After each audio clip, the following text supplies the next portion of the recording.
up, everybody, and welcome back to the Michael and Trevor Show podcast video edition. Yep. I'm Trevor, I'm Michael. and today's episode we will be talking about a movie, Warfare, that came out in 2025. Yeah, it just came out a couple days ago. It is Sunday here. It came out this past Friday. Yeah. This movie is directed by Ray Mendoza and Alex Garland. They both worked on last year's A24 film, Civil War. Which we both enjoyed. That was one of my favorite, top 5 movies of the year, I believe. Fantastic movie. This movie is a different take, but also kind of in the same vein, I guess. It's about war. One of them's against a corrupt government, and one of them is kind of like a horror movie. Warfare to me is a little bit more like a horror movie. Yeah, Civil War, it's not as much in the action. There is some action in it, but it is like really about the war, as that was like kind of people, filming about the war. Correct. Not really as in-depth into Yes, it. But I'd say Civil War is definitely more about the journalists. yeah, and was more obviously not realistic compared to this. I mean, this is like based on a real event. I mean, yeah, this is based off the 2006 Navy SEAL mission that happened in, I believe it's pronounced Ramadi, Iraq. Okay. This is the first time they actually had a movie based about that town, which is kind of cool. It's terrible that we were there, but Yeah. it's interesting that was something that has been talked about. So Ray Mendoza is actually was part of that mission in 2006. So in the beginning of the movie, it says this is all based off memories instead of based on a true story. Yeah. Because this is the way that he interpreted it, which is kind of cool. And everyone in the movie was a real person, at least to my knowledge. And they're actually, at the end of the movie, they do a kind of a memorial where they kind of show the person who was based off of, like the actor. Yeah, the actor, And then with person. the real person, sometimes with their face blurred Yeah, out. a lot of the sometimes people had their face blurred out. I'm not surprised they would want to have their face blurred out. I mean, that event that happened was insane. It was a very intense movie. It was almost like a horror movie, in my opinion. Yeah, it was very just real. There was a big thing people talked about how there's no score. Really, There's no score in the movie except the intro. The intro, which is "Call on Me," that was played, which is kind of funny because it just seems so random, and then It's so random. It just like starts off with the music video. It's a great opening. Yeah. It's a great opening, And it just shows them all together, kind of right before everything goes down here. And yeah, the movie had a lot going on. A lot of actors, like up and coming actor. Would I even say up and coming? Yeah, I mean, there's like Cosmo Jones, Yeah. who's an up and coming actor. Michael Gandolfini, I guess, is kind of up and coming. That's James Gandolfini's son, who was in the Penguin series. I mean, there's Will Poulter in it. There is Joseph Quinn. Yeah, Joseph Quinn definitely is up and coming more. Even I forget how to say his name, like Centino. Noah Centino. Noah Centino. Yeah. However you say his name. He was like, in. he's been around for a while. I feel like Shazam. He was in those. Oh, okay. No. He was in a couple things, but he didn't play much of a big character. Oh, but it was cool. Yeah. Everyone's. I mean, I think everyone did a great job. I mean, it wasn't like acting. It was like brothers in war with each other. Yeah, and it wasn't really as much about the actors in this movie either. Like nobody had a crazy role. Yeah, and there was no like hero per se. I mean, the SEALs were the heroes, but it wasn't like, I'm the big one who kills all of the Iraqi people and gets us out. Like, it's just a group of men who were fighting for their life to get out of the situation and keep their fellow brothers safe. Yeah, and try to fix them. Like it was a literal hour-and-a-half movie that took place of an event that took an hour and a half in real life for 2 hours. And that was kind of cool. So it's obviously based off his Ray Mendoza's real experience. And it took place over that hour and a half, which I could only imagine, like for me, that was a very stressful hour and a half. I could not imagine being there and like getting shot at and having grenades Yeah. jumped in, like thrown into there, and having the family that they overtook, their house, having to deal with them. It was crazy, especially, I mean, are there spoilers? Yeah, this is a spoiler review. Yeah. As most, I mean, it's hard to kind of do a movie like this without spoilers. Yeah. Because a lot happens, but yet not a lot happens at the same time. It's pretty, easy story. There's men in the house. They get ambushed, and the men have to leave the house. Yeah, like it literally just is kind of a movie, but it gives the vibe more of like it's just a short, like a circumstance. Yes. It's more gives like a short film vibe. Yeah. I did want to say, so the actor who plays Ray Mendoza, his name is, I'm sorry if I pronounce this wrong, Dafaro Woon-Atai. Oh, yeah. He's the one who played Ray Mendoza. He did a fantastic job, I think.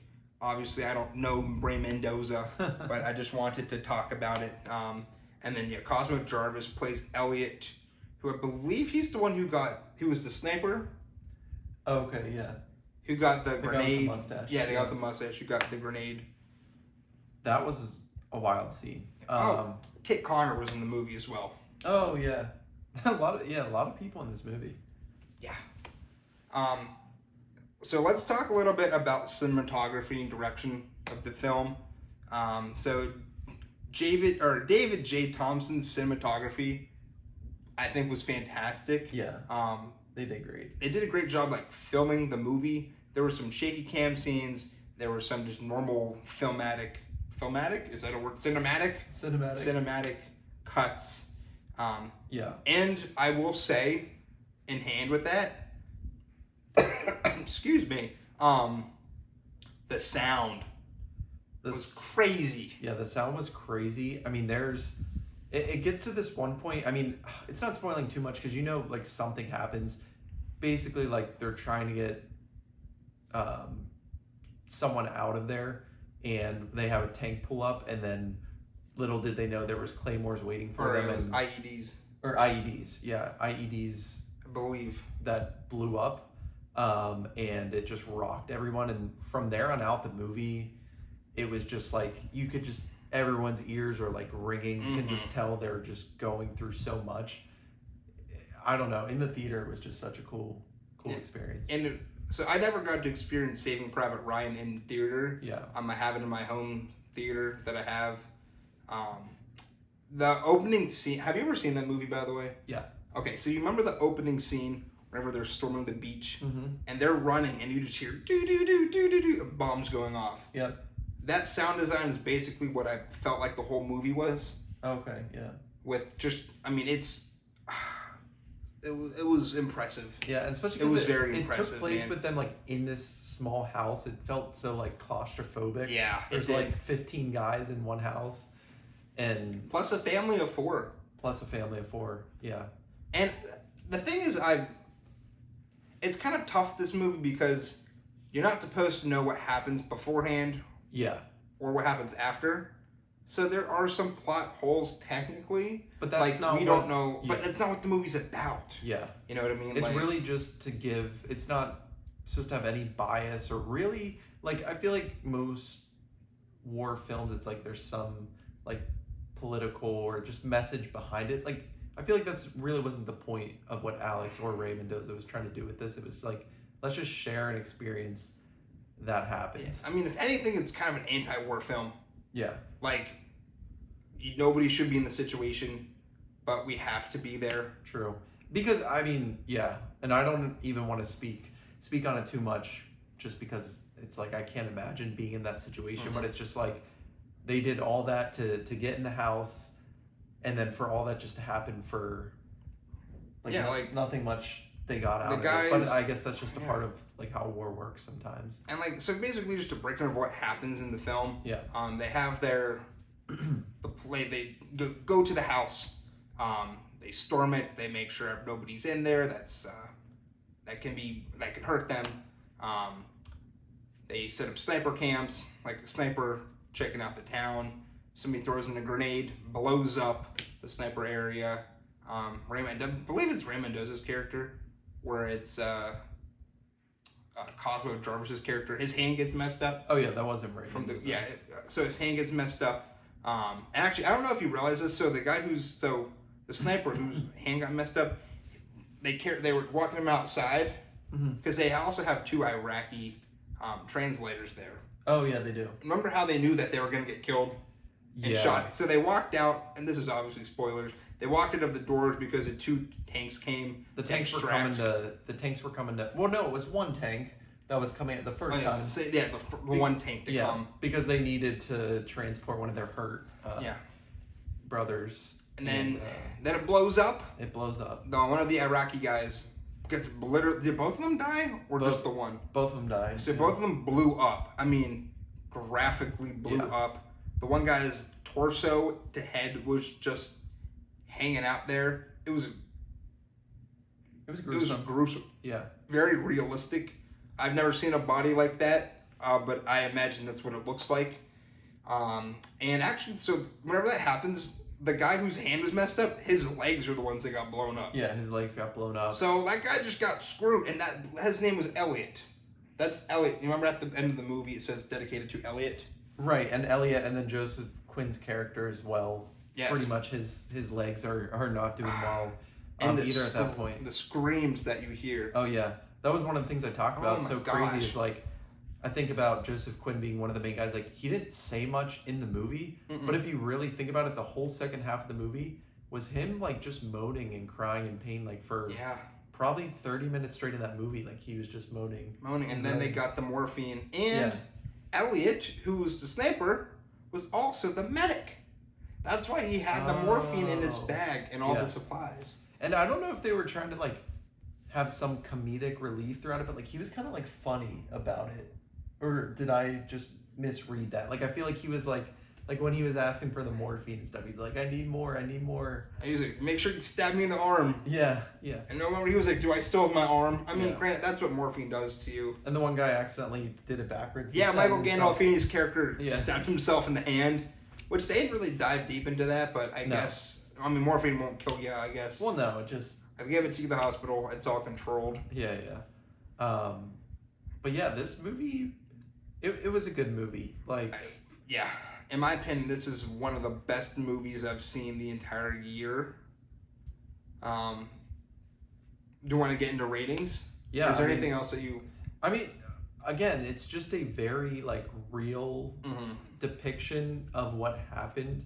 It's of a circumstance. There's not, like, some huge plot that, like, you know, the typical story arc. Like, it's not romanticizing anything about war. And it's just an hour and a half. So I recommend you go see it, especially if you're into watching war films, or even if you're not. And even if you have PTSD, like if you were in the war, it might be hard for you to watch this. It was hard as a civilian never having to experience anything like this. It was difficult to watch. It was just so stressful. And you were on the edge of your seat the entire time. Yeah. I mean... I am glad. I mean, I don't want to even get into how it ended, I guess, if you've never seen it, but... It's a spoiler review. Oh, it is a spoiler review. Well, it doesn't... Review. It actually ends, like, pretty solid in terms of... Yeah. Like, there's a second unit that came to help extract them. Second unit came in to help extract them, and it was actually really cool to see how they did that. Yeah. And, like, I mean, I wonder how true of a depiction that is, because, like... it's... From what I've read, it's extremely true to like what actually. And it's just cool to see like how the team is like coming to help them and get them out. Like they're willing to risk their lives to help them get out. That's what you sign up for. Yeah, that's what you sign up for. Which is crazy. I mean, props to everyone in service. Yes. Armed forces. It's just anything that you could risk your life for. Props to you guys. Yeah. It's not for everyone. I don't know. I thought it was interesting. I truly thought that more people would die. Yeah. Personally, I was like expecting like, oh, so and so gets his head shot off, or so and so gets shot in the chest and whatnot. It was just the 2 Iraqi people that died, which is kind of ironic. Yeah. Because they were like, crap, like like they knew that going out there was gonna be bad news. Because they were just translators. Yeah. But did you think there was any red herrings in the movie, or anything that you thought was going to go differently based on, things that happened in the movie, like things that were set up? Because I know personally, I remember at the beginning of the movie, whenever I believe it was Michael Gandolfini character, was talking on the radio, or somebody was talking on the radio, and they're like, "We didn't get that last part." I thought that it was one of the Iraqi people that cut in, like that broke into their connection, and they overheard things. I don't know if that's what happened, but that's just the way I thought it was going to happen. What about you? I wouldn't say, like, I think it was pretty straightforward. No, I thought it was pretty straightforward. I mean, I honestly didn't know what to expect when that whole explosion happened. I honestly thought more people had died. I will say the guy who had his hand broken was one of the ones they showed, like, basically, like, you thought he was done for. And then Raymond Mendoza's character, I'm pretty sure, like, came out there and dragged him back. Yeah. I thought he was gone. I thought he was just... I thought that was going to be the whole thing, that, like, he broke his hand, they were trying to extract him, and then he just died. Like, I thought that was going to happen, but he actually made it out. Dude got screwed twice. Yeah. And then he actually, I believe, ended up losing one of his legs in real life. I mean, he definitely lost. Yeah, he lost the one leg, Yeah. I'm pretty positive, just from during the credits. Because he was there, Elliot was there helping reenact some things. Yeah. Which I can only imagine what is going through, like, Ray Mendoza and Elliot's minds. Yeah. Of them redoing what they went through and all that tragedy that happened. Yeah. So props to them. They did a fantastic job. I'm interested to see if Ray Mendoza and Alex Garland work together again. If so, if it's going to be another story based on Ray Mendoza's life, or another instance like Civil War. Because I know Ray Mendoza did film some of the scenes for Civil War, but not the entire movie. Oh, okay. I believe it was towards the end of the movie that he filmed stuff, like whenever they stormed the White House at the end of that movie. Yeah. To kill Nick Offerman's president. I like the direction Alex Garland is going. Does he have any future projects announced? I do not know. Yeah, I don't really know. Let's look it up, actually. I imagine not, but bear with me here. Yeah, let's see if... Because I'm thinking Civil War came out last year, and then this came out, like, that's 2 movies in 2 years that came out, right? Or was Civil War 2 years ago? Civil War was last year. Let's see. He's developing. So Alex Garland wrote 28 Years Later and 28 Days Later. Oh. So he's gonna be doing 28 Years Later.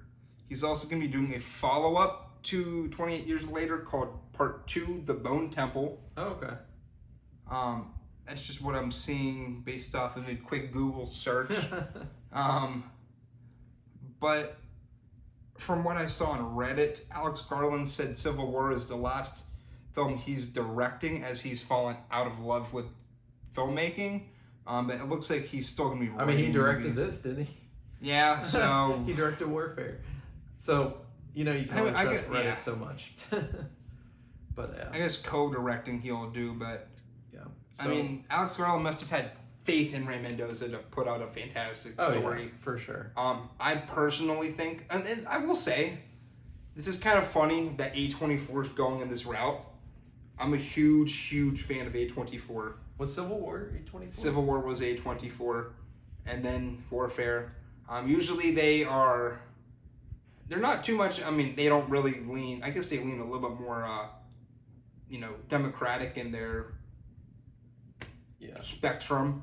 But, I mean, Civil War, I guess, was a little bit more left-leaning, and Civil War is definitely, like, middle-right, I guess, since it's our... You mean Warfare? Warfare, that's you just what I said meant. Civil War. Warfare. So... And we're not talking about Avengers Civil War. No Tony Stark in this movie. But, I don't know, it's kind of interesting. The way that A24 is kind of rounding out their films that they're producing, and I love A24, so congratulations on another fantastic film. Yeah. in my opinion, this should be up for some Oscars, whether it be writing, directing. I think it could. I don't know about acting. I mean, it was very realistic, but like, there was no star character. No, there wasn't. I could see best ensemble. Yeah. Absolutely. Yeah. I could see. Oh yeah, for sure. Sound. I could see directing. I don't believe there was a lot of special effects in this movie. No. It's a pretty grounded movie.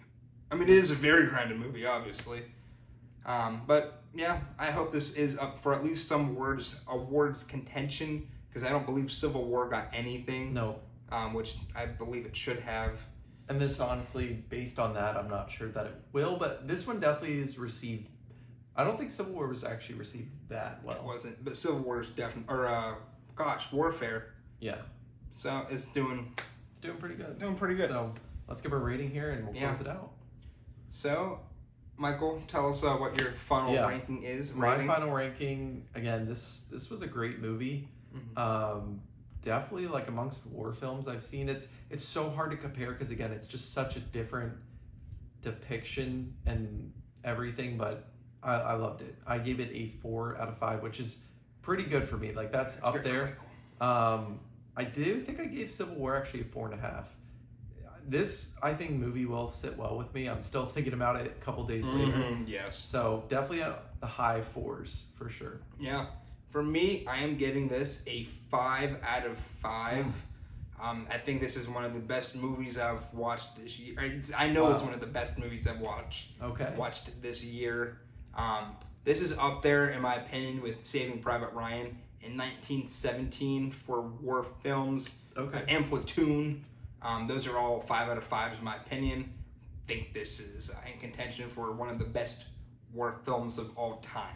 Yeah. So, guys, make sure you watch this movie in the theater. Nothing beats the audio. Nothing beats the sound that's going to happen. So, go catch it out or go watch it. Make sure you guys like and follow and subscribe to our podcast on YouTube and on Spotify. We are at The Michael and Trevor Show. And thanks for listening. Thanks for watching. My name's Trevor. And I'm Michael. And we'll catch you next time. See ya. See ya.